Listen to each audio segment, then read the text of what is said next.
মৰমৰ পঞ্চমমান শ্ৰেণীৰ ছাত্ৰ ছাত্ৰীসকল তোমালোকৰ গণিতৰ সংখ্যাৰ দৈনন্দিন জীৱনত সংখ্যাৰ ব্যৱহাৰ পাঠটো আজি তাত টপিক আছিল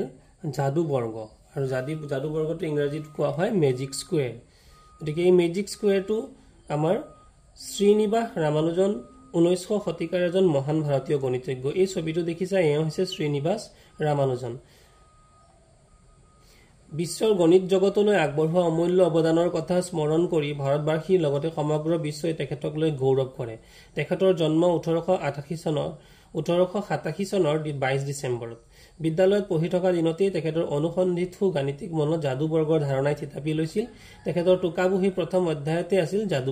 বৰ্গ গতিকে যাদু বৰ্গটো আমাক কোনে শিকাইছিল যাদু বৰ্গ আমাক আসলতে দি প্ৰদান কৰিছিল শ্ৰীনিবাস ৰামানুজন গতিকে তেওঁনো যাদু বৰ্গ কেনেদৰে শিকাইছিল আৰু যাদু বৰ্গ কৰাৰ পদ্ধতিবোৰ কি তাকে আমি আজি শিকোৱা আছো যদি তোমালোকে মোৰ চেনেলটো নতুনকৈ আহিছা গতিকে মোৰ চেনেলটো সাবস্ক্ৰাইব কৰি দিবা আৰু যদি ভিডিওটো ভাল লাগে এটা লাইক কৰি দিবা বন্ধুবৰ্গৰ মাজত ভিডিওটো যিমান পৰা শেয়াৰ কৰি দিবা গতিকে আমি আজি শিকিম 4x4 যাদু বৰ্গ আৰু 3x3 যাদু বৰ্গ গতিকে 4x4 যাদু বৰ্গ এটা সাজু আহাচোন কেনেদৰেনো যাদু বৰ্গ সাজা হৈছে চাও আহা যাদু বৰ্গ সাজিবৰ কাৰণে আমি এনেকে 16টা বৰ্গাকৃতিৰ কোঠা বনাই পেলাই আমি ঘৰ বনাই লম অৰ্থাৎ ইয়াত চোৱা আৰু ইয়াতে সিৰিয়ালি অৰ্থাৎ একাধিক্ৰমে যিকোনো সংখ্যা লম আমি 3 ৰ পৰা লব পাৰো 4 ৰ পৰা লব পাৰো 5 ৰ পৰা 10 ৰ পৰা 1 ৰ পৰা জোৰ পৰা আমি ইচ্ছা কৰো লব পাৰো কিন্তু ইয়াত দেখুৱা হৈছে 1 ৰ পৰা লৈছে গতিকে 1 2 3 4 5 6 7 8 9 10 11 12 13 14 15 16 এই 16টা সংখ্যা একাধিক্ৰমে ইয়াত সজীৱ লিখি পেলোৱা হৈছে এতিয়া এইখিনি লিখি পেলোৱাৰ পাছত আমি কি কৰিব লাগিব এই যে কোনবিলাক অৰ্থাৎ সুকত যি সংখ্যাবোৰ আছে এই সুকৰ সংখ্যাবিলাকৰ স্থানৰ পৰিৱৰ্তন কৰিব লাগিব তাৰ বাবে ইয়াত আমি এটা চিন দি লব পাৰো সুবিধাৰ্থে আমি এই সুকৰ সংখ্যাবিলাকক এইফালে দিলু ত্ৰিভুজৰ চিন আৰু বিপৰীত ফালে সুকৰ সংখ্যাবিলাকক দিলু আমি বৃত্তৰ চিন আৰু এই মাজৰ সংখ্যাবোৰো আমি কিন্তু তাৰ স্থানৰ পৰিৱৰ্তন কৰিব লাগিব গতিকে এইবিলাকত আমি দিলু বৰ্গ বা আয়তৰ চিন আমি এনেকে কালাৰ চেঞ্জ কৰিবলৈ আমি চিন দিলু যাতে আমাৰ ইয়াক পৰিৱৰ্তন কৰাৰ ক্ষেত্ৰত আমাৰ সুবিধা হয় ইয়াৰ পিছৰ ষ্টেপটোত আমি মন কৰিব লাগিব যে 16 সংখ্যাটো আছিল এইটো সুকত কিন্তু এটা 16 আহি গল এইটো সুকত আৰু 1 আছিল এইটো সুকত 1 আহি গল তলৰ সুকটো ঠিক তেনেদৰে 4 সংখ্যাটো আছিল মানে ওপৰৰ সুকটো দি আহি গল তলৰ সুকটোত আৰু 13 সংখ্যাটো আছিল তলৰ সুকটোত গৈছিল ই গুছি গল ওপৰৰ সুকটোত ঠিক আছে গতিকে বাদ বাকি এই যে 6 আৰু 11 স্থান কিন্তু খলনি হৈ ওপৰলৈ গল আৰু 6 তললৈ আহিল ঠিক তেনেদৰে 7ৰ স্থান খলনি হৈ তললৈ আহিল আৰু 10 ওপৰলৈ গল এতিয়া আমি যিকেইটা সংখ্যা পালো এই সংখ্যাকেইটাত যদি আমি চাৰিওফালৰ পৰা যোগ কৰো বা কোনিয়াকৈ যদি যোগ কৰো ইয়াৰ যোগফল কিন্তু আমি সদায় একেটাই পাম অৰ্থাৎ তোমালোকে যোগ কৰি চাব পৰা যে 4 14 হৈ গল কিমান 18 আৰু 15 হৈ গল 15 দুগুণ 30 আৰু 3 33 আৰু 1 কিমান হৈ গল 34 আমি ইফালে যোগ কৰো যদি আমি 34 পাম তাৰ পিছত 7 9 16 16 6 হৈ গল 22 22 আৰু 12 হৈ গল 34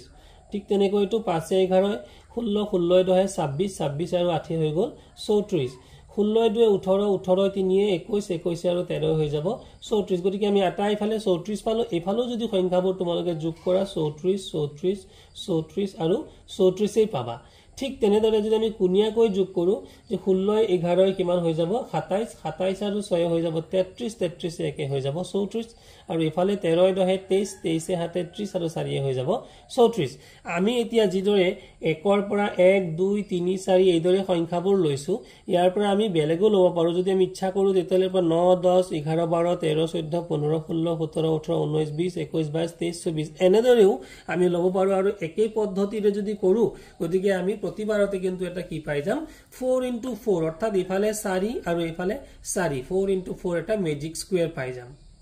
এয়া হৈ গল আমাৰ 4x4 মেজিক স্কোয়াৰৰ পদ্ধতি এবাৰ আমি 3x3 মেজিক স্কোয়াৰৰ পদ্ধতি শিকিম 3x3 মেজিক স্কোয়াৰৰ পদ্ধতি শিকিবৰ বাবে যেনেদৰে আগৰ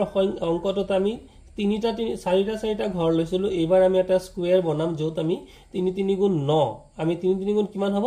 9 অৰ্থাৎ টোটাল মুঠতে কেইটা ঘৰ হ'ব লাগিব 9টা ঘৰ হ'ব লাগিব গতিকে ইফালে আমি 9টা ঘৰ এইদৰে সাজি ললো তো গতিকে আমি ইয়াতো আমি সিৰিয়ালি সংখ্যা লম ধৰি লোৱা তুমি ইয়াতে ললো 5 6 7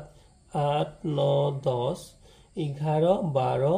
আৰু 13 ইয়াৰ পিছৰ ষ্টেপটোত কিন্তু তাৰ আগৰ আমি 4 into 4 যাদুবৰ্গৰ দৰে 3 into 3 যাদুবৰ্গটো কিন্তু মিল নহয় ইয়াত পদ্ধতিটো অকমান বেলেগ ইয়াৰ স্থানৰ সলনি কি দৰে কৰিব লাগে তাক আমি অলপ মন কৰিব লাগিব মন কৰিবলগীয়া সংখ্যাটো এইটোৱে যে আমাৰ মাজত ঠিক সো মাজত থকা সংখ্যাটো স্থানৰ কোনো পৰিৱৰ্তন নহয় এতিয়া বাকি যিবোৰ সংখ্যা আছে সকলোবোৰৰে স্থানৰ পৰিৱৰ্তন হ'ব মানে ইয়াত আছিল 6 আৰু ইয়াত আছিল 5 এবাৰ 6 আগুৱাই যাব আৰু 5 পিছুৱাই গ'ল ঠিক তদৰে ইয়াত আছিল 7 আৰু ইয়াত আছিল 8 7 এটা ঘৰ পিছুৱাই পেলাই ইয়াত আহিলে আৰু 8 এটা ঘৰ আগুৱাই পেলাই ইয়াত আহিলে ঠিক তেনেদৰে ইয়াত আছিল 10 আৰু ইয়াত 11 10 এটা ঘৰ পিছুৱাই পেলাই ইয়াত আহিলে আৰু 11 এটা ঘৰ পিছুৱাই পেলাই ইয়ালৈকে গ'ল ঠিক তেনেদৰে এই 12 আৰু 13 ৰ ক্ষেত্ৰত 13 এঘৰ আগুৱাই যাব আৰু 12 এঘৰ পিছুৱাই যাব ইয়াৰ পিছৰ ষ্টেপটোত আমি কৰিবলগীয়া পদ্ধতিটো হ'ল আমি আৰু এটা ষ্টেপ বাকি থাকি গ'ল সেইটো হৈছে কি আমি ইয়াৰ কুনিয়া কুনি স্থানৰ পৰিৱৰ্তন কৰিব লাগিব অৰ্থাৎ চুকবোৰৰ স্থানৰ পৰিৱৰ্তন কৰিব লাগিব এটা চুকত কিমান আছিল ইয়াত আছিল চুকত 12 আৰু ইয়াত আছিল চুকত 6 ইয়াত আমি যদি স্থান পৰিৱৰ্তন কৰো 6 টো ইয়াত আহিব 12 টো ইয়ালৈকে যাব আৰু ইয়াত থকা চুকত 8 আৰু 10 আছিল গতিকে চুকৰ পৰিৱৰ্তন কৰিলে 8 আহিব ইয়াত আৰু 10 আহি যাব ইয়াত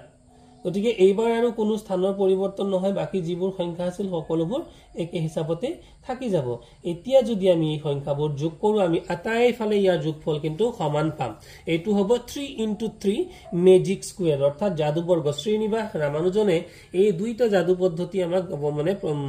প্ৰদান কৰি দি থৈ গ'ল গতিকে এয়া হৈছে তেওঁৰ অনবদ্য অৱদান গতিকে এতিয়া যোগ কৰিছো 12 ৰ পাছে 17 আৰু 17 10 হৈ গ'ল 27 7 9 16 16 11 হৈ গ'ল 27 8 13 হৈ গ'ল 21 21 আৰু 6 হৈ গ'ল 27 ঠিক তেনেদৰে 12 7 19 19 আৰু 8 হৈ গ'ল 27 5 9 14 14 13 হৈ গ'ল 27 10 11 হৈ গ'ল 21 আৰু 6 হৈ গ'ল 27 গতিকে আমি আটাইফালে যোগফল 27 পাইছো যদি কুনিয়াকে যোগ কৰো 10 19 10 9 19 19 8 হৈ গ'ল 27 12 9 21 21 6 হৈ গ'ল 27 আমি আটাইফালে ইয়াৰ যোগফল আমি পাই যাম 27 গতিকে মৰমৰ ছাত্ৰ ছাত্ৰীসকল তোমালোকে এনেদৰে যদি সাজিব বিচাৰা তেনেহলে অন্য কিছুমান সংখ্যা লৈও এনেকৈ মেজিক স্কয়াৰবোৰ 4 into 4 আৰু 3 into 3 মেজিক স্কয়াৰবোৰ সাজিবা আৰু থ্যাংক ইউ